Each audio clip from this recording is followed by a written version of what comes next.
Gauntlet 2. How does it fare against the arcade version, bringing it home on the Amiga? Let's find out on Amigos, Everything Amiga.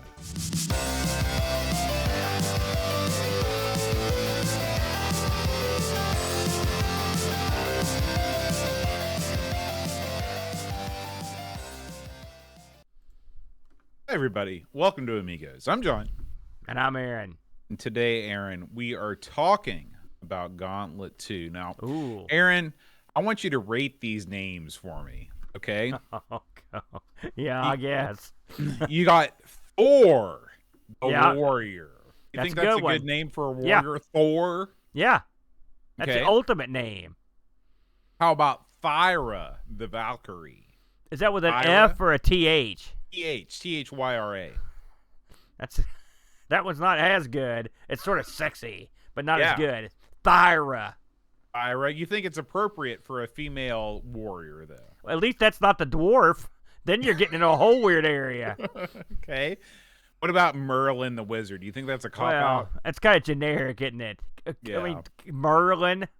Thor is sort of a cop-out, too, if I'm honest. But Was Thor in use?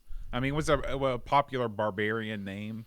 well, I mean, it's the god of thunder. So, Yeah. I mean, it's a pretty good name. But I mean, I it's guess also now that generic. you mention that, I knew I'd heard the word Thor before. I just didn't make the connection. You ever seen an Avengers movie or, know anything about Norse mythology? Thor? Mhm. He's the guy You with the know? hammer. The Mizjor, whatever, the hammer? Yeah. Yeah, he's like the comic relief of the Avengers.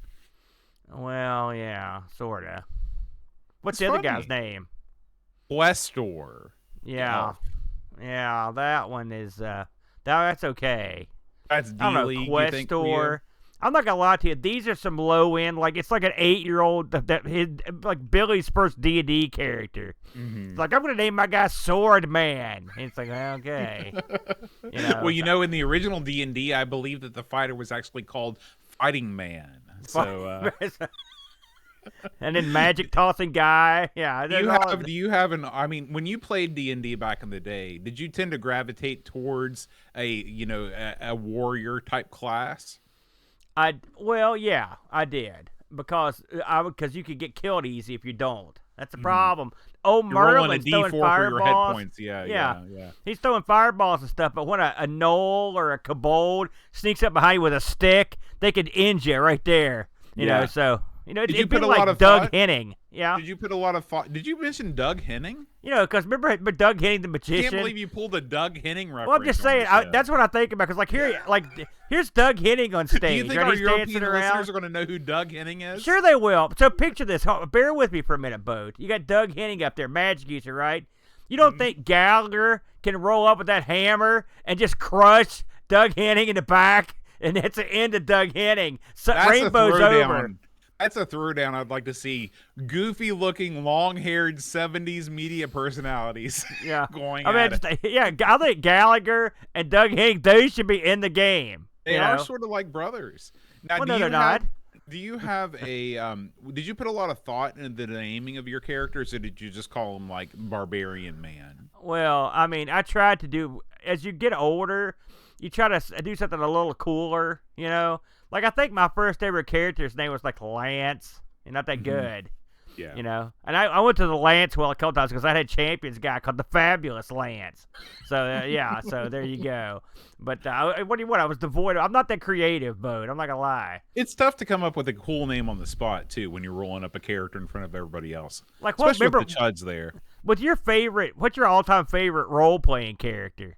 Because people love to hear stories about role-playing. What's your favorite all-time it's got to be the captain. Right. And what's the captain's full name? That's it. That's exactly. Space Captain. Right. There you go. I mean, he's your favorite guy, right? But then, you don't need to have a good name to have a good character, I guess is what you're saying. Yeah, that's exactly what I mean. Yeah. All right, Aaron, let's talk about Gauntlet 2.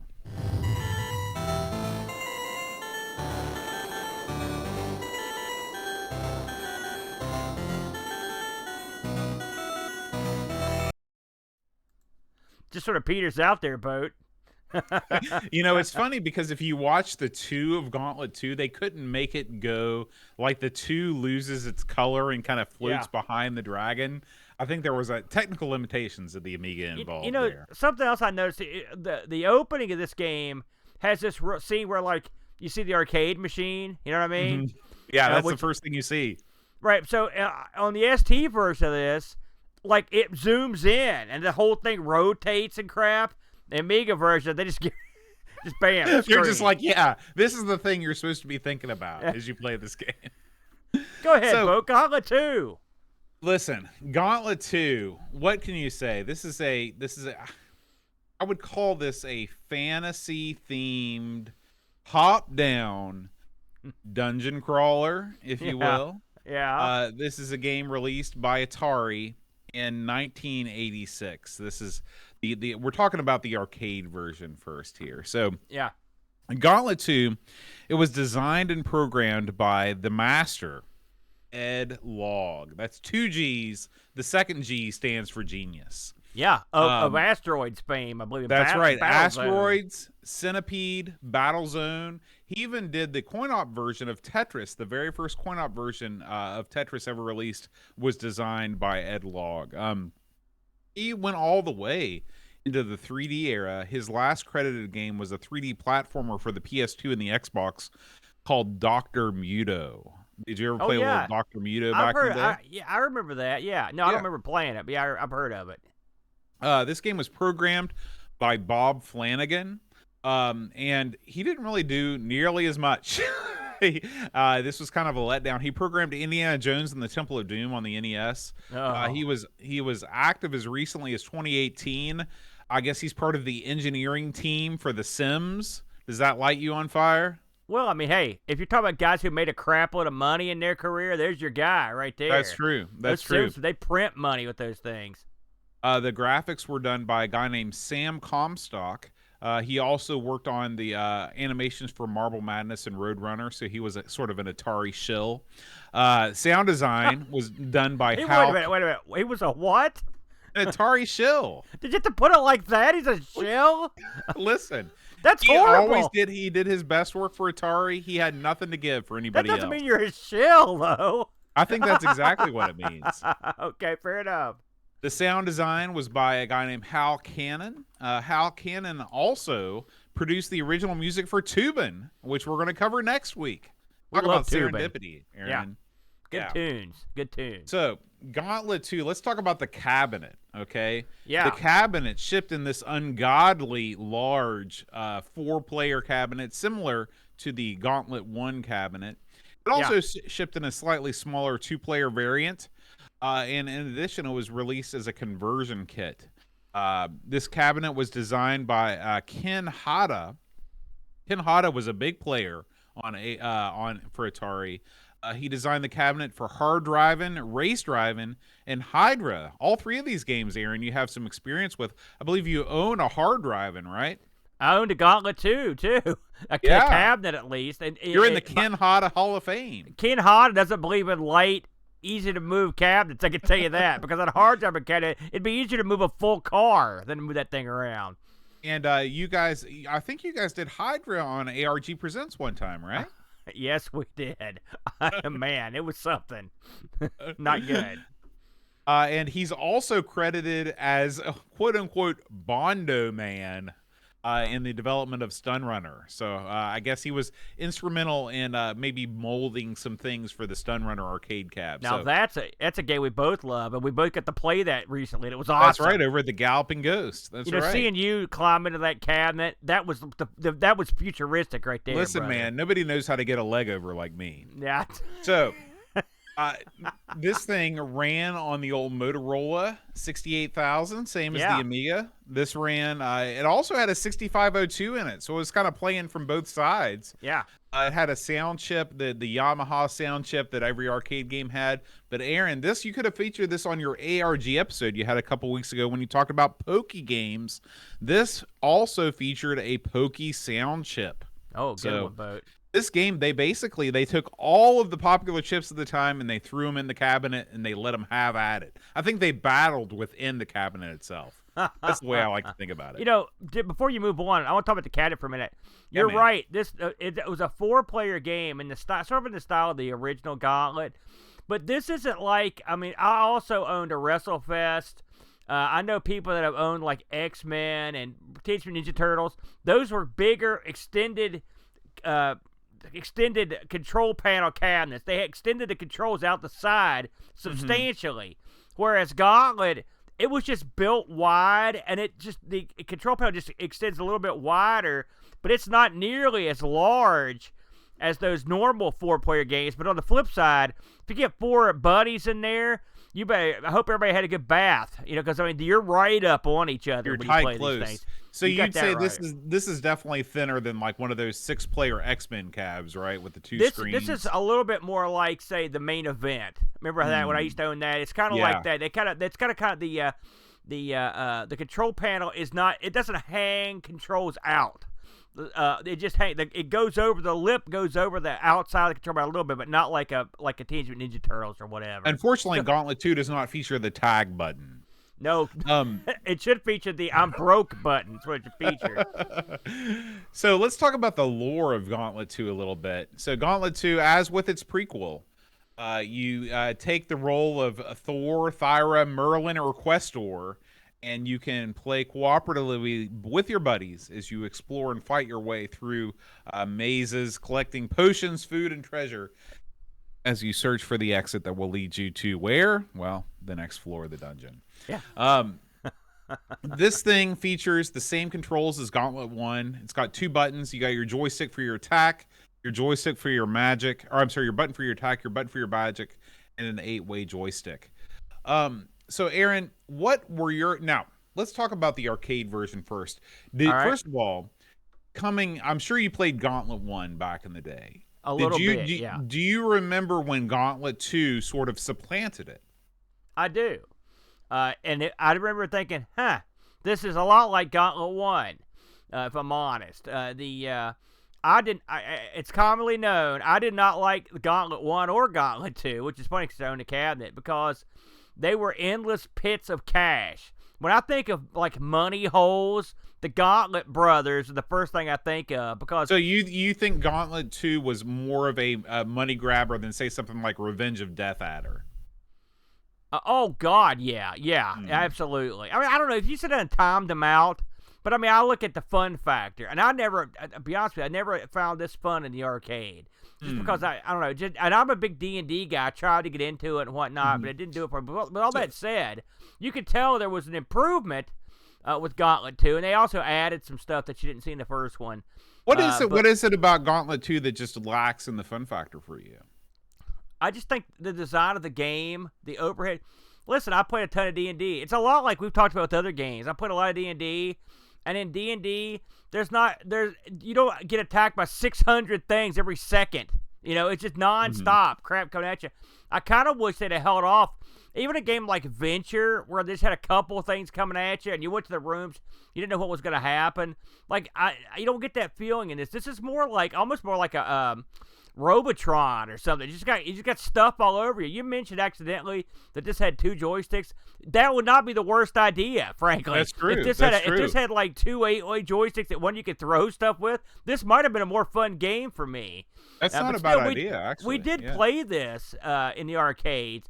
I think it was pretty popular, but I mean, I don't remember people like beating down the door to get to it. But I mean, I did see a few of them in the arcades. Mm-hmm. Yeah, and I mean, this was something that I remember seeing Gauntlet 2. This game had legs. Like when I was playing in the 90s, I would see this. I believe this was at the skate arena for a while. You would still see this game long after its sort of expiration date. It lasted long because it's a game that you immediately know what you're supposed to do. Right. Don't shoot the food, shoot everything else. Yeah, and you got to consider also, and you mentioned this stayed past its welcome. You're not wrong, Boat. And there's 2 reasons, I think. One, it's an earner, all right? And 2, there weren't a ton of 4-player games walking around back when this came out, Right. So that you could always, and as Curtis mentioned in chat, you get a couple buddies together, and this gets more fun. Yeah. Now, here, the original Gauntlet, of course, was released just about a year before Gauntlet 2. So not a lot of time separated these 2 releases. Right. The Gauntlet 2 conversion kits came out in August of 1986. A lot of the original Gauntlet machines at the time were switched over to Gauntlet 2 cabinets. So Gauntlet 1, suddenly, if you were a fan of Gauntlet 1, those machines suddenly became a whole lot harder to find. They tended to stay as Gauntlet 2 for some time. And the proper kits were uncommon until the late 80s, when by that time 4-player games were taking off hugely. Now, here's something you might not know about Gauntlet 2, Aaron.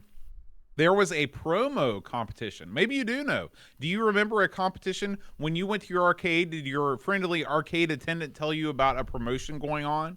No, I don't remember a single promotion in any arcade I ever went to. I'll be honest with you. Not one. The only thing I ever saw was at the movie theater where you got free tickets if you got a high score. That's about the only one I remember seeing. Did you ever get a high score? Did you ever get free tickets? Oh, my God. Chad. Because remember, Chad knows the Alcon trick. So we would get movie tickets every time we played it. Yeah, it was great. My gosh, I saw awesome. a lot of free movies that summer. So Atari, they held this promo, okay? If players follow the instructions the game gives before entering a secret room, and that this room is like, as you progress through the levels, the arcade, it gives you clues on how to enter the secret room whenever a hidden wall is shot away on any level. The player gets a screen explaining they'd been awarded extra points and inviting the player that you can enter your name, okay? So then, okay, once you get and you enter your name, the machine will give you a 6-digit code, all right? The 6-digit code, you write down that code, you put it onto a competition entry form. The first 500 entries won a Gauntlet 2 t-shirt and a chance of winning a $5,000 savings bond. Do you remember the old savings bond, Aaron? Oh, yeah, savings bond, man, yeah. Yeah. Now, that's big money. If you were an arcade owner that didn't care to, put your players in this state where they might want to win something, you can turn that off, and then you just get a screen that says, "Hey, you got to the secret room. Here's 5,000 bonus points," which is crap, but it does make sense because once the contest ends, because the contest has to have an end date. Yeah. The contest ended at the end of it, 1986. It was mostly just like Gauntlet 2 is new. We want you to play it. So then most of the operators turn their dip switches off at that point. But still. Atari was big on this little wacky contest for their arcade and home stuff. I guess they paid off, but it's kind of neat. I wish I'd known about that stuff, but I don't remember anything about it. Now, when you think about Gauntlet 1, Aaron, when you think about the positive things from the game, what's something that sticks with you that was a positive from Gauntlet 1? Well, again, Gauntlet 1 broke that relatively new ground of having the multiplayer game. The setting is good enough with the D&D style setting. You're right. It's easy to pick it up and play. You sort of know what you're getting into when you play it. I like the fact that they give you sort of a variety of characters. That was nice.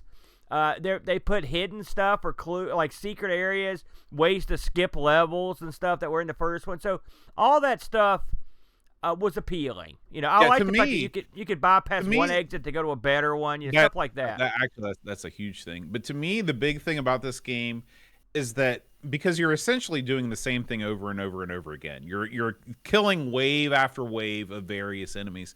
Yeah. One of the things that I really appreciated about Gauntlet 1 was the amount of sound samples in the game. You have tons of voice.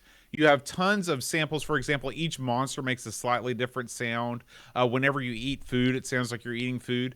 The Gauntlet 2, they actually dialed it back a little bit. The game includes 205 sounds, which is less than the first Gauntlet, which I thought was interesting.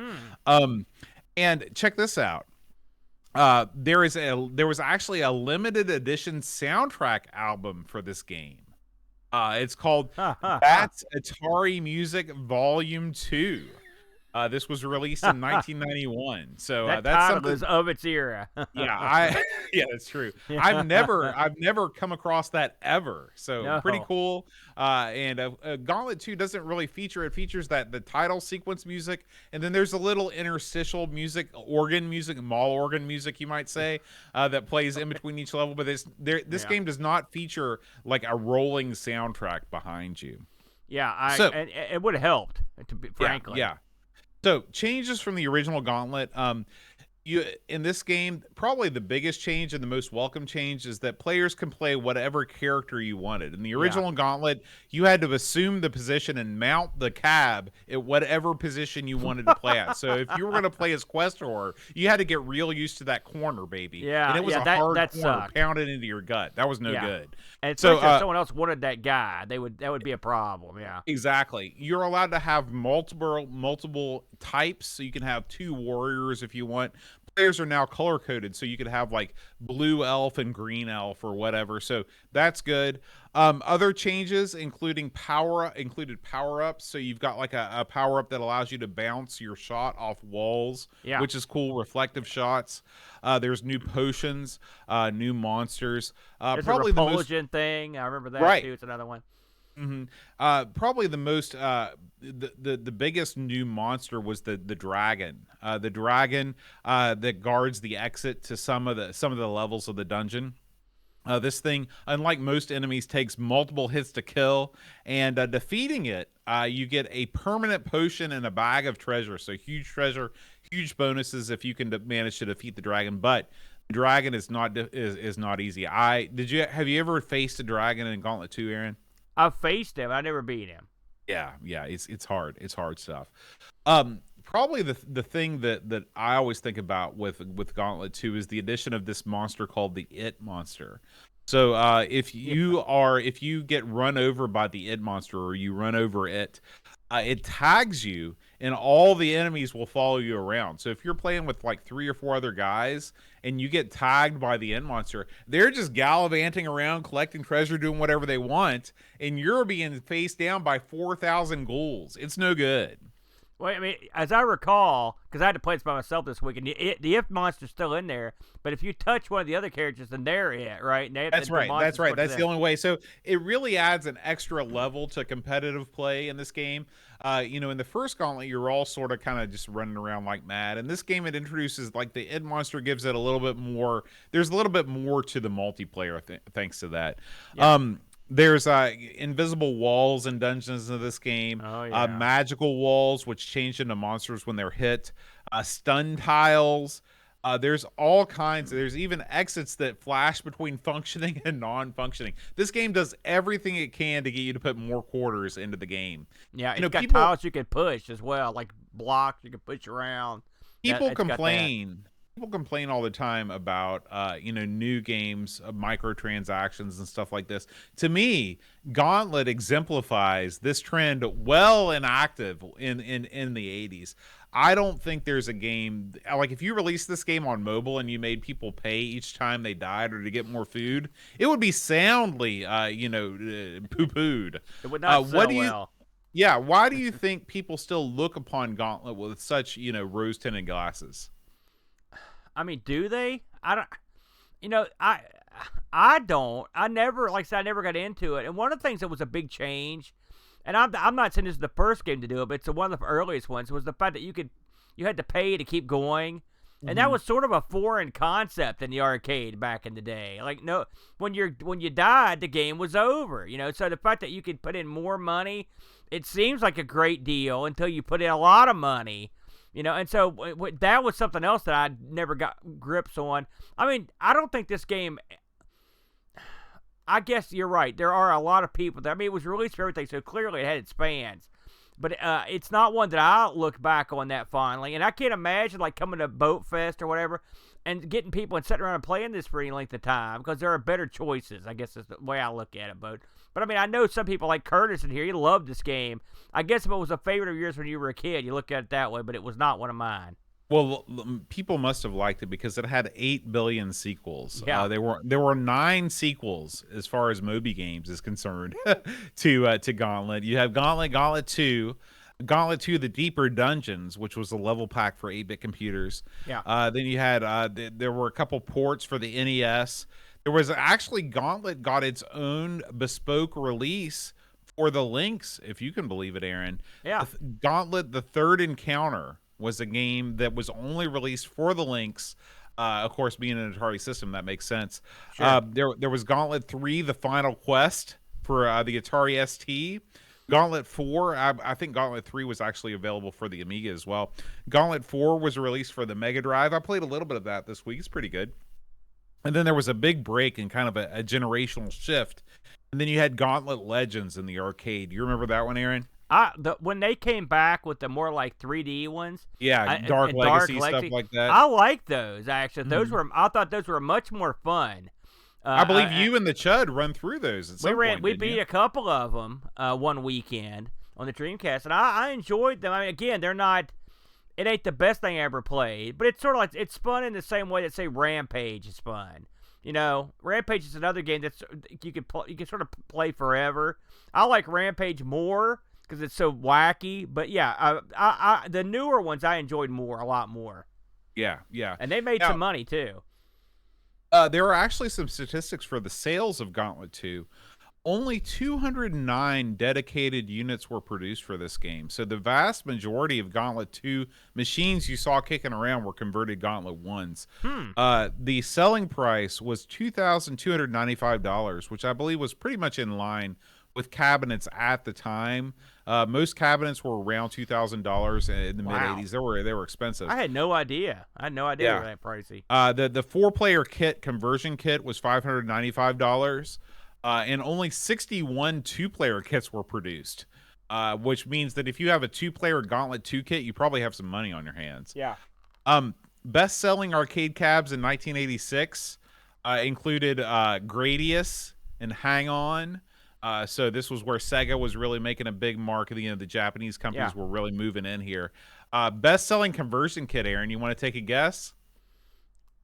In what year? 1986. Gosh, I don't know. Matt Mania.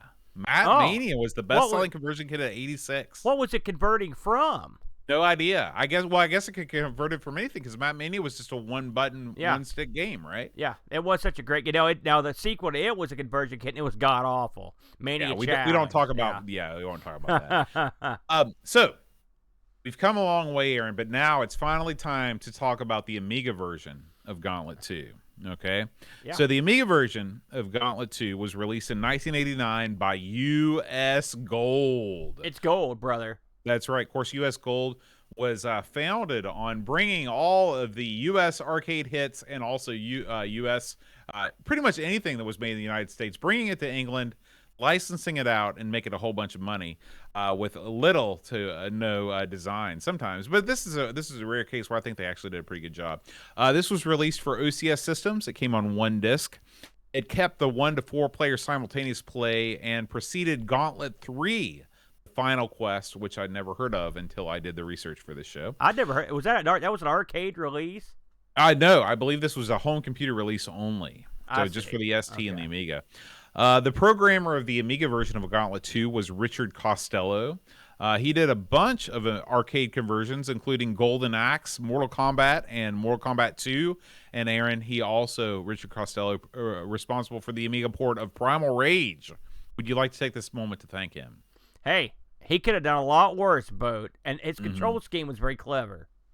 The graphics were done by Kevin Bulmer, who also worked on Deflector, which we played both on the Amiga and the ZX Spectrum. Yeah. He also did the Amiga port of Golden Axe and Shadow Sorcerer. Good stuff there. Yeah. And of course, the game, largely the same. You've got Thor the Warrior. He is known for his tough skin, which eliminates 20% of damage. His shot power, he has twice the normal power of a shot. He's good at hand-to-hand combat, but he is poor in magic power. Also, his rate of fire when he's throwing those hand axes, pretty slow compared to some of the other players. You got Thyra the Valkyrie. She's got a shield. Shield eliminates 30% of damage, so she's actually pretty good at soaking up damage. Her shot power is poor.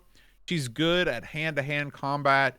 Her magic power can damage most monsters and generators. You got Merlin the Wizard. In the Grand Wizard tradition, he wields no armor. He has good shot power with his bursts of magical energy. Of course, he's fighting with his bare hands in hand-to-hand combat. He can't destroy monster generators. His magic power is excellent, though. His magic power can do whatever you want. And finally, Questor, the elf. He's wearing the leather light armor that eliminates 10% of damage. He's got poor shot power, which is interesting because he's got that bow and arrow. He's basically your all-around character. He's got moderate hand-to-hand combat. He fights with a dagger like Legolas. And his magic power is very good. It destroys almost all monsters and generators. Aaron, when you played Gauntlet 2, what did you go for the most? I always like the elf, but I'm honestly, probably. I mean, I didn't pick the smartest choice. I mean, the elf's okay. The Valkyrie, it's funny that I always heard that Valkyrie was the best one to play. All right, now maybe that's because she can take more damage, you know. Mm-hmm. But I mean, these days I usually take the warrior because he can. He's not my favorite. I'm a big fan of the elves in general, but in the game these days, much like in a lot of games, I just take the guy that does the most damage because I'm an impatient jerk. That's right. Yeah, I tend to go for the Valkyrie because she's the most well-rounded. I find that Thor, he just his. Now we're watching this now. It looks like he's tossing these things out. When I was playing, his rate of fire was poor. Yeah. And so that I went with the Valkyrie because of that. But they're both good choices. I would not vote for choosing the Wizard because the second you're going to get overwhelmed with monsters, and as soon as they approach you, they're just going to suck your life away and it's over. So you need to take him when you got a party of guys, and he can like linger in the back. Right. You know, doing his wizard crap. It's just like real D&D. Exactly. In this game, you're fighting ghosts, grunts, demons, lobbers, sorcerers, even death, Aaron. Death makes an appearance. So you got a lot on your plate. In addition to your sort of sentient enemies, you also have acid puddles, the It monster, the That monster, and of course, the dragon. That is, you've got tons and tons of different enemy types. The enemy types come at you. I think, I played probably the first 8 or 9 levels of this thing. I saw almost everything. And then things just kind of repeat from there on. You've got potions that you can collect. Potions can give you health. They can do different things. You've got extra armor, potion, extra magic power. They basically buff you. They buff you in any way, but you also have to watch out because there's also poison potions that behave like poison food. There's treasure, of course, that you collect for score. This is a game that there's not a whole lot to say about the gameplay in Gauntlet 2. You're running through a maze, you're killing monsters, you're picking things up that either help you or hinder you, and you're either working with your buddies or you're working against them, trying to get the high score, trying to get all the way through. Aaron, as we wrap this thing up, I know you're not the biggest fan of Gauntlet 2. Is there any sort of gamer that you would recommend it to? Well, listen, because it's not my bag doesn't mean it's a bad game. In some ways, it's got Atari's magic touch all over it. What does that mean? It's good looking. It sounds good. The mazes are real clever. I mean, you'll see where you need to go, but you can't get there. They really do a lot with destroying maze walls.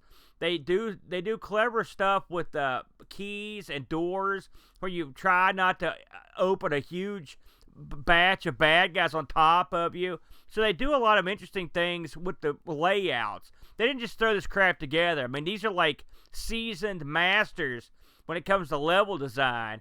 There's areas where you have to teleport back and forth and work your way through like solid wood or stone by blowing away the sections, and you can see stuff you want. You can try to figure out how to get there. Really, the only timer is the fact that your health's kicking down, so you can linger around and look around as much as you want. So that's not too bad. There's bonus area. I got to a treasure area one time where you had to collect as much treasure as you can with as much of invisible walls. I don't know if you saw that one, Boat. So that's kind of fun. I mean, I will say, I had more fun playing this than I would normally had. Again, it's better with multiple people, but there's fun to be had here on this thing. If you get a trainer for this, you can set it on unlimited health and just kind of run through this thing if you want to and see how far until you get sick of it, I guess. But I mean, there is a sameness to it after a while. They use the levels to try to break up that samey feel. But I mean, you can only do so much with what you had to work with. I think in reference to the arcade, It does okay, Boat. I mean, obviously it runs slower than the arcade, but I mean, it's pretty. It runs at a good enough clip. It supports 4 people if you've got the. I believe this thing has the old parallel port special. It supports. That's what the thing was saying on the screen where you pick your joystick. So that's nice. If you get 4 players on this at once, that'd be kind of cool. So I mean, I think there's fun to be had here, Boat. But you know, it's one of those things you break out when you're having a little party and you just run into a bunch of Amiga games. And let's try this one. I'm sure when this came out, it was super popular because this kind of game was. You know, I'm sure the home conversions did real well, Boat. But you know, now in 2023, you know, I could see taking it out for a spin, but it's not what I'm going to spend a lot of time with. Yeah. This game reviewed very, very well in the magazines. Overall average magazine rating 81%. A lot of ratings in the 80 to 90%. CU Commodore user Amiga 64, which is a heck of a long magazine title, reviewed this and gave it a 94%. That was the highest rating. But you That's know, a big as rating. far but I think that those are all. This is a solid B game, and I would call the arcade release a solid B game as well. It is definitely not a Donkey Kong or one of the all-time greats, but hey, if you got some extra quarters in your pocket and you got a couple buddies, there's worse ways you can spend your time together. We did get some Discord reviews, if you'll allow me to read them. Our first Please. review comes from Lord Soup. He says, too hard solo, too easy with friends unless you both die at once. There's fun to be had, especially with a 4-stick adapter and 3 friends, but it's an arcade game that I feel doesn't quite work at home a lot of the time. Trying to play this single player is beyond my skill, and after time with buddies, you'll likely get bored long before the end. Best left in the arcade, where your valuable shinies up the stakes. 5 out of 10. And Pajako6502 writes, I have been a fan of Gauntlet from the first time I saw it in the arcades to the hours spent playing on my Speccy, but amazingly, I'd not played any Gauntlet 2 until recently. The Amiga port is good graphically, musically, and gameplay-wise. It is possibly as close as the Amiga can get to the arcade. Let's not forget this is an arcade quarter muncher ported to home systems, and it still punishes you like you can smell the change in your pocket and is hungry for more, so you will die early and you will die lots. It is probably good that the travesty that was Gauntlet on the ST never got an Amiga outing, because Gauntlet 2 is a great port, and one I regret not having played back in my youth. My friends and I would have played the heck out of this. I did used to play a pretender to the throne called Garrison, and I thought it was awesome back then, but today it doesn't hold up. Gauntlet 2 is better. 8 out of 10. Very good. Yes. So, I did look this up on the old eBay, and you can pick this up for $89, complete in box, including shipping, Aaron. This is one that is still easily obtainable as long as you have got the dough. Very good. This is one, you know, and I will say the box of this is real odd looking too, isn't it? It's got an odd look to it, but you know, hey, it is what it is. And I will say one thing in Atari's defense, to close the shop on this thing made a lot of quarters back in the day. Welcome to Retro Rewind. I'm your host, British Jones. Whether you're into the Amiga, Commodore 64, or Tiger floral print speed suits, Retro Rewind has all you need from the friendly hosers of the Great White North. Looking to upgrade your Amiga? Check out the Amiga OS 3.2.2 Kickstart ROM for just $18. Or maybe you need a C64 or C128 diagnostic harness. Grab one while they're hot. Don't miss our best sellers like the 1541 Transit Card for just $1, or the incredible Amiga Coin Cell Battery Adapter. Shop now at Retro Rewind Limited and bring your classic computers back to life. Retro Rewind Limited. Frank's the man. All right, Aaron. Well, coming up next week, we are going to be playing, as the Rascals sang, Tubin on a Sunday afternoon. Yeah. You ready for Tubin. this one, Aaron? I love this new arcade boat, Tubin. Much more my speed. And I'd like to do this. I'd like to live action role play this at some point in the near future. As I just lay in a tube. I come to think of it, maybe I don't want to do that, given what's in that river. I changed my mind, boat. You ever tube down the canal? Heck, not without wearing a rubber suit or some sort of insulative gear. Hell no. You know, I was watching this show on, I was watching Defunct Land talk about Coney Island. I don't know if you've seen that episode, but it talks about one of the early entrepreneurs in Coney Island. He actually got in a inflatable rubber suit and was led offshore like 250 miles, and he would paddle back. That was the idea of stuntmanship back in the day. You know, one thing I like about Coney Island is you ever see the real old video of the people driving those horses down that wooden rail? It looks like you could die at any moment. They're taking these steep curves and dives. I thought that looks fun, but horribly terrifying.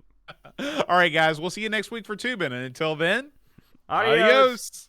Amigos is made possible by contributions from listeners like you. Patreon supporters help choose the games we play, receive exclusive magnets, and get access to the Amigos Retro Gaming Discord server. Visit patreon.com/AmigosPodcast if you'd like to support the show and join our community.